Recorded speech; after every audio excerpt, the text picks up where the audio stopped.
Təəssüflər olsun ki, bu kimyəvi birləşmə ilə bağlı və onun neqativ təsirləri ilə bağlı cəmiyyətdə məlumatlılıq aşağı səviyyədədir. Bizim hər birimiz gündəlik həyatımızda bu PFAS-ın olduğu məhsulları istifadə edirik. Və PFAS-ın özəlliyi ondan ibarətdir ki, o istiyə, ləkəyə, yağa qarşı dözümlü olduğuna görə məhsullarda bundan geniş istifadə olunur. Məsələn, idman geyimləri olsun, hansı ki, suya dözümlüdür və ya su keçirməyən üst geyimləri olsun, kənardan yemək sifarişində istifadə olunan qablaşdırmalar olsun, pizza qutuları olsun və ya kosmetik vasitələrin tərkibində istifadə olunur.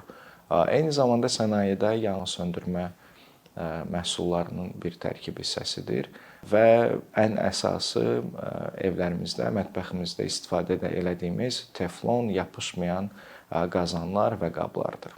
Ən qorxulu tərəflərindən biri odur ki, bu artıq içməli suyun bir hissəsinə daxil olub və torpaqda, sularda bu yaşayır və bunun fəsadları artıq ciddi şəkildə hiss olunur. Məsələn, qaraciyər çatışmazlığı, xərçəngin kütləvi şəkildə artması, ürək-damar xəstəlikləri, problemli hamiləlik, hormonal dəyişiklik və s.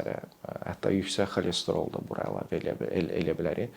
Avropa Birliyində artıq bunun məhdudlaşdırılması ilə bağlı müzakirələr gedir və 26-27-ci illərdə artıq bunun qadağan olması gözlənilir. Təbii ki, sənayedə istifadəsi davam eləyəcək, çünki aviasiya sahəsində bundan geniş istifadə olunur və digər sektorlarda.